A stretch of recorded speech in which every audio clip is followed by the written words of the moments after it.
In 1994, somewhere in Florida, a pregnant woman named Tina Heins was murdered in her own home. She was stabbed 27 times. Police arrested the wrong man, her 19-year-old brother-in-law, Chad. What you are about to find out will definitely shock you. Chad was the one who found her body. Chad was the one who called for help. He spent 13 years in prison for a murder he did not commit. Meanwhile, real evidence sat waiting. Skin and hair collected the very night of the murder. It all pointed to someone else. But nobody knew his name. For 18 years, police checked that evidence against a crime database. Every single week. Never once did it find a match. Why? Because the real killer had never been arrested for anything. Not once. Not ever. He was invisible to the system.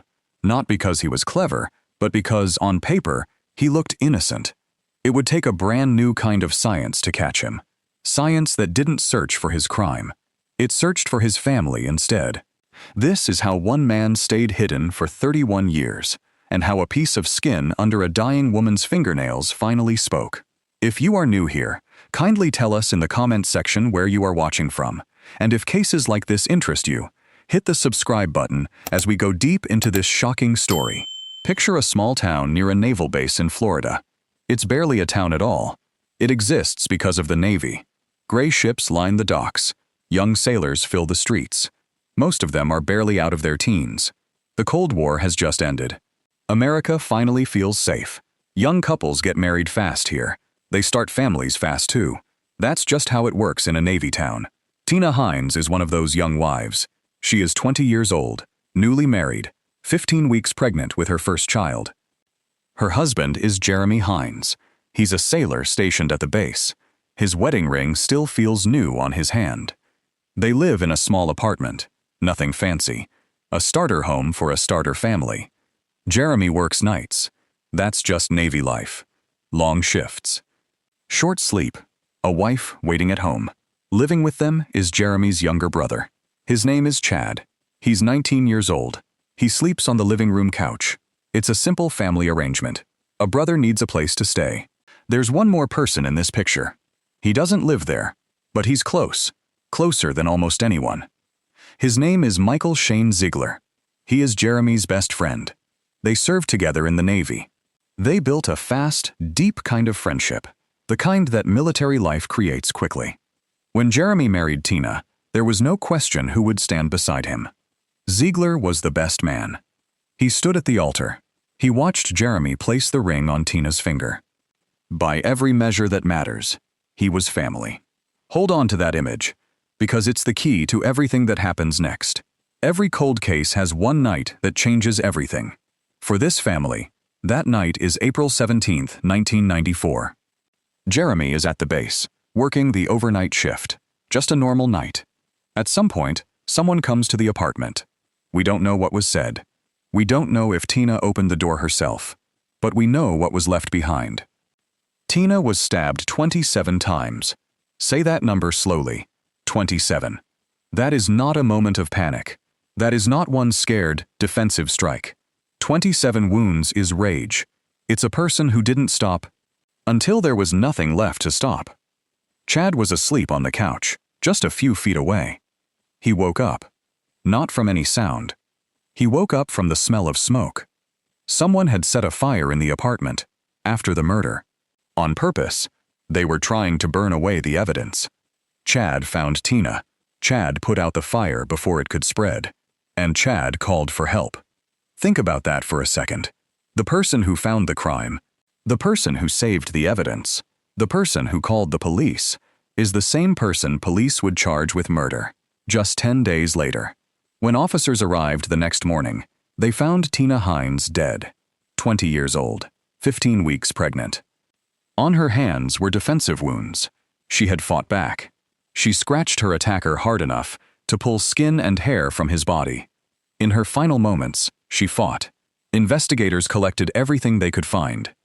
Skin from underneath her fingernails, hair recovered from her body, evidence from the bedsheet, 3 separate samples, 3 different locations.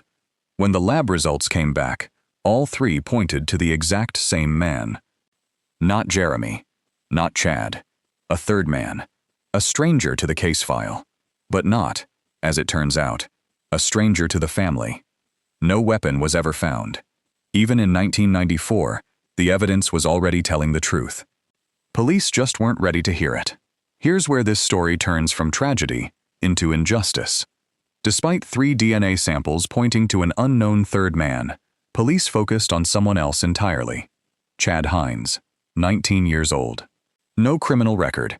The young man who called for help.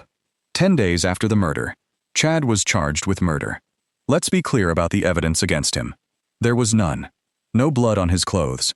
Not one drop. In an apartment where a woman was stabbed 27 times. No injuries on his body. No scratches. Nothing that matched Tina's defensive wounds. No weapon connected to him. And DNA from 3 different spots in that apartment. All pointed away from him. So how did this case go to trial? It went to trial on 2 things: distance and jailhouse witnesses. Prosecutors said the apartment was too small. They said the couch was too close to the bedroom. They said 27 stab wounds would have made noise. Noise loud enough to wake anyone nearby. If Chad didn't do it, they argued, he must have heard it and done nothing. But the real center of the case was 2 other inmates. 2 people locked up with Chad after his arrest. They came forward and said Chad confessed to them, in private, in jail. There were no recordings, no proof, no outside evidence at all. Just 2 people with every reason in the world to say what prosecutors wanted to hear. This matters a lot. Testimony from other inmates is one of the most unreliable kinds of evidence in the justice system. It has led to wrongful conviction after wrongful conviction across the country. In December 1996, more than 2 years after his arrest, Chad Heins stood trial. His lawyer argued something simple and heartbreaking. Chad's guilt, his apologies to his brother, weren't a confession. They were the grief of a young man who slept through an attack he couldn't stop. The jury didn't believe it. On December 20th, 1996, Chad Heins was found guilty of murder. He was sentenced to life in prison. He was 21 years old. Somewhere out there, the real killer was free, living, working, sleeping soundly at night. And the evidence that proved it sat quietly in a locked room, waiting for a system that hadn't caught up yet. Prison doesn't care whether you're guilty. Chad Heins spent his 20s in a cell for a murder someone else committed. For 5 years, he carried that weight in silence. No clear path out, no obvious next step, just time passing. And hope growing thin. In 2001, Chad did something that would eventually save his life. He wrote a letter. He wrote to a group called the Innocence Project. This organization uses DNA evidence to free innocent people. They took on his case. In 2003, his lawyers asked the court for permission. They wanted to retest the DNA from Tina's case, the skin found under her fingernails. The court said yes. Then came the wait. The kind of wait that defines cases like this. Years, not months, between hope and proof. In November 2007, the results came back. The DNA under Tina's fingernails matched the hair on her body. It also matched the evidence from the bedsheet.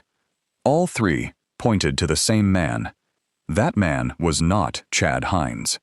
In December 2006, a judge threw out Chad's conviction. The evidence was that strong. In December 2007, prosecutors dropped all the charges. Chad Heins walked out of prison. 13 years. Gone. For a crime he never committed. There was no parade. No money for his lost years. No public apology from the system that took over a decade of his life. Just freedom. And one giant, unanswered question. If not Chad, then who? While Chad rebuilt his life, his brother Jeremy carried a different kind of pain. Jeremy came home from his night shift that morning in 1994. He found his wife dead, his unborn child gone. Then, 2 years later, he sat in a courtroom and watched his own brother get convicted for that same murder. Sit with that for a second. Not one loss. 3, his wife, his child, and now, maybe, his brother too. For 13 years, Jeremy lived between grief and doubt. He loved his brother. He grieved his wife. He never fully knew which version of events was true, because the courts had already decided. When the DNA finally cleared Chad in 2007, Jeremy got an answer to one question. But he was handed a darker question in return. The real killer had been free this whole time. Free to build a career, free to travel, free to make new friends, free to attend new weddings. While Jeremy carried the wreckage of his old life, from 2007 onward, Jeremy lived with that question hanging over him. Who was he? Why Tina? Why that apartment? That night? He wouldn't get an answer. Not for another 18 years. Here's the part most true crime stories skip. The years where nothing happens. But those years are the real story. After Chad walked free, the killer's DNA was entered into a national database. Then the case entered a strange kind of waiting room. Every single week, that DNA was checked against every new entry in the system. Week 1, no match. Week 52, no match. Year after year, the checks kept going. Without stopping, by 2025, that DNA had been checked more than 900 times. 900 silent failures. Here's why. This national database only holds DNA from people already convicted of serious crimes. Tina's killer had never been convicted of anything. Not in Florida. Not in Georgia, where he later moved. Not anywhere. He wasn't hiding from the system. He simply never triggered it. A man can commit the worst crime imaginable and stay completely invisible, as long as he's never arrested again. That's exactly what happened here. For 18 years, police never closed the file. They kept running those weekly checks the whole time. A strange, quiet kind of devotion to a case that refused to end.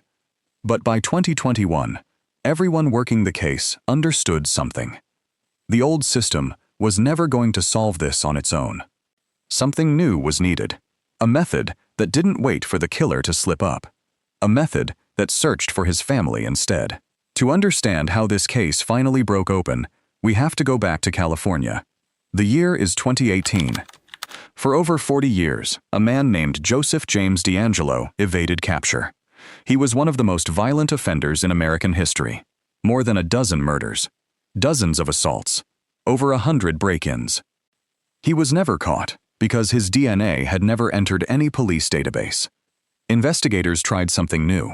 They uploaded crime scene DNA to a public ancestry website, a site where regular people upload their own DNA, just to learn about their family history.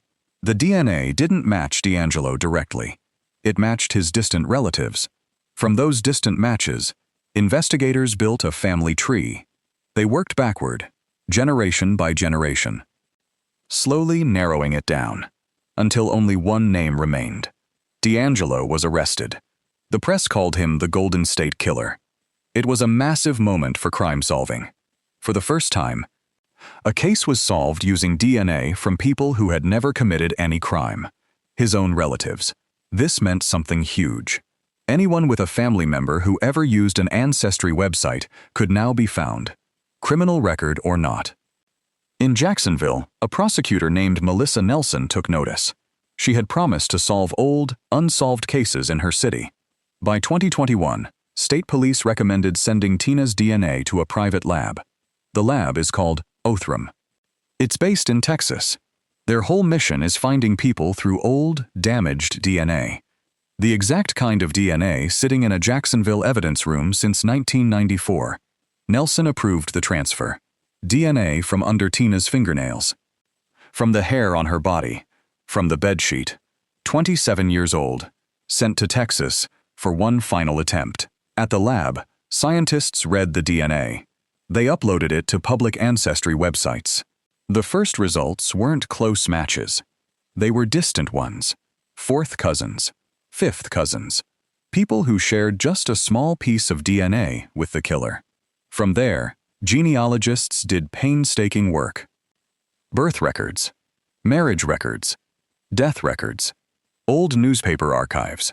Branch by branch, the family tree got smaller. Dozens of distant relatives became a handful of family lines. A handful of family lines became one generation, one age range, one location that matched everything police already knew. And then, After 31 years, one name stood alone: Michael Shane Ziegler. Say that name again. Remember where you first heard it in this story. The best man. The friend Jeremy trusted enough to stand beside him at his wedding. The man who knew Tina, not as a stranger, but as his best friend's wife. He was about 21 years old in 1994. He served in the Navy alongside Jeremy. He lived in that same small military town. After the murder, he just kept living. He moved to Georgia. He became a merchant mariner. He eventually retired in a small town outside Atlanta, more than 300 miles from where Tina died, far enough that no one from his old life would ever run into him. For 31 years, he built an entire second life, on the other side of a DNA sample, a sample that had been waiting, patiently, in a lab freezer. On August 28, 2025, a grand jury reviewed all the evidence. They charged Michael Shane Ziegler with murder. An arrest warrant was issued right away. On September 4, 2025, federal marshals and local police found him. Ziegler was 52 years old, living a quiet, retired life in Georgia. He didn't resist. He agreed to be sent back to Florida. The retired sailor was handcuffed for a crime committed 31 years earlier, as a 21-year-old, against the wife of his best friend. On September 18th, he was brought back to Jacksonville. He's been held in jail ever since. Standing before reporters, the state attorney announced his name publicly. For the first time in 31 years, it wasn't easy, but the people who worked this case never gave up. 31 years, 900 failed checks, one family tree. And finally, a name. Jeremy Heins finally learned who took his wife and his unborn child. He learned it was the man who once stood beside him at his own wedding. Chad Heins, the brother who called for help, who put out the fire, who spent 13 years paying for a crime he never committed, finally heard the real name. No money ever came for his lost years. No formal apology either. Just 18 years later, the truth. And Tina Heins, 20 years old, 15 weeks pregnant, finally has the right name attached to her case. Here's what matters most from this story. If someone you love is ever accused of a crime, based mainly on testimony from other inmates, demand a deeper investigation into those witnesses. That kind of testimony has been wrong, again and again. If you have a loved one whose cold case involved DNA evidence, ask directly if that DNA was ever sent for advanced family tree testing. A normal police database can only find people already convicted of a crime. Family tree testing can find anyone, even someone with a spotless record. That difference is the gap between 18 years of silence and a name. And if you've ever used an ancestry website yourself, know this: the same data that traces your family backward has helped trace killers forward, out of hiding, and into a courtroom. That's not something to be afraid of. That's how Tina Heins finally got justice. 31 years of silence, one family tree, one name. If this story moved you, hit subscribe. There are more cases like this one waiting to be told. Cases where science finally caught up to the truth, decades later. Next time, we go inside another cold case, one that sat frozen for years, until one piece of evidence changed everything. See you in the next one.